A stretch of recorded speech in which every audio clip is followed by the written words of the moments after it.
तर मित्रांनो, घरोघरी मातीच्या चुली या मालिकेच्या 11 फेब्रुवारीच्या एपिसोडमध्ये छान ट्विस्ट बघायला मिळतोय. आणि ट्विस्ट असा असणार आहे की जानकी खूप विचार करत असते. जानकी मनात म्हणते, नाही, आत्ता हातून फक्त इलेक्शन गेली आहे, पण काही दिवसांनी घरसुद्धा जाईल. मला आता मास्क मॅनचं ऐकावंच लागेल, मकरंदकडे जावंच लागेल.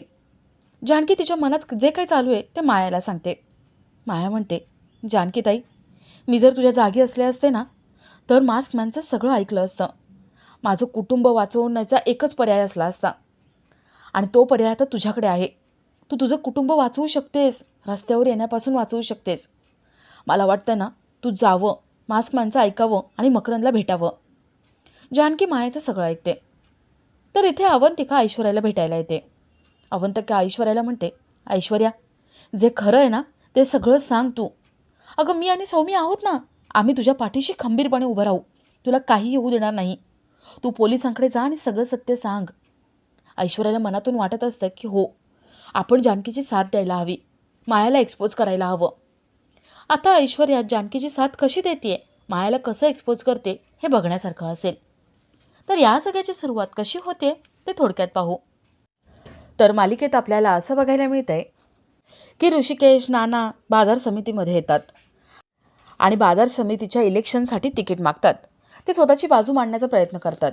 जानकीने काही केलं नाही हे सांगत असतात, पण सगळ्यांचा सयाजीवर विश्वास असतो.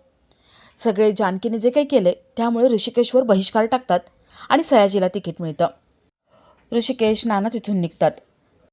तर इथे कावेरी ऐश्वर्याकडे येते. ती ऐश्वर्याला म्हणते, ऐश्वर्या, अगं जानकी खूप चांगली आहे, तिला विनाकारण या सगळ्यात अडकवू नको गं. जे काही खरं आहे ना ते सगळं सांग. मी ऐकलंय तुझं आणि तुझ्या बाबांचं बोलणं. अगं, हे सगळं मायाने केलं हे तुला माहिती आहे, मला माहिती आहे, तुझ्या डॅडांना माहिती आहे. मग सगळं सांगायला काय हरकत आहे. ऐश्वर्याला भीती वाटत असते की जर मायाचं नाव घेतलं तर ह्या सगळ्यामध्ये ऐश्वर्याच अडकेल. ऐश्वर्या म्हणते, मॉम, मी सगळं खरं सांगितलं, जानकीची बाजू घेतली ना तर माया या सगळ्यात मला अडकवेल.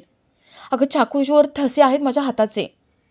कावेरी म्हणते, ऐश्वर्या, तुला कसं कळत नाही आहे, ज्यावेळेस त्या म्हातारीचा खून झाला होता त्यावेळेस तू हॉस्पिटलमध्ये होतीस, बेशुद्ध होतीस, पोलिसांनी सुद्धा बघितले. मग चाकूवर तुझे ठसे, याला काही अर्थच नाही आहे ना. ऐश्वर्या विचार करते. ती म्हणते, बरोबर आहे, म्हणजे पोलिसांना माहिती आहे ना सगळं सत्य. चाकूवर माझ्या हाताचे ठसे जरी असले तरी त्यावेळेस माझी सिच्युएशन काय होती हे माहिती आहे पोलिसांना, म्हणजे त्यांना सगळं खरं कळेल. ठीक आहे, आपण जानकीची बाजू घेतलीच पाहिजे. ती थोडा विचार करते आणि म्हणते, नको, मी मायाच्या वाकड्यात शिरले तर ते मला परवडणार नाही. ऐश्वर्या कन्फ्यूज असते, नेमकं काय करावं, जानकीची बाजू घ्यावी की नाही हे तिला कळत नसतं. तर इथे नाना ऋषिकेश घरी येतात. ते दोघं बोलत असतात. नाना रडत असतात. आपल्या हातामध्ये एक चान्स होता, एक संधी होती आणि ती पण गेली.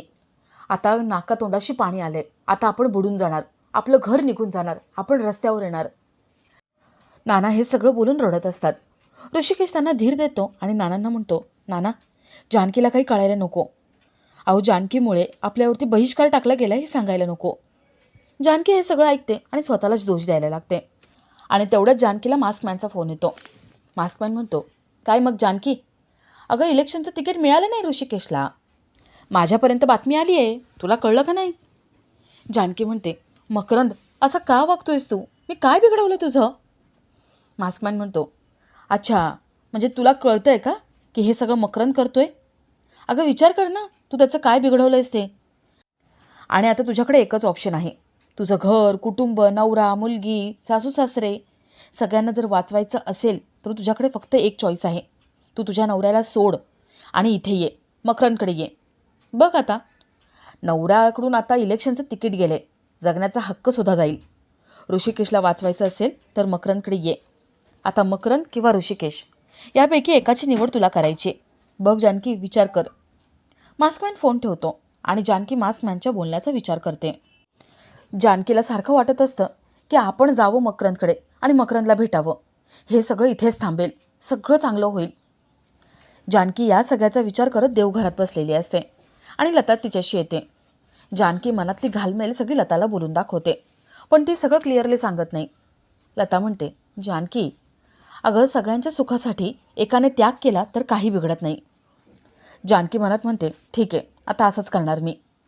आता सगळ्यांच्या सुखासाठी मी त्याग करणार.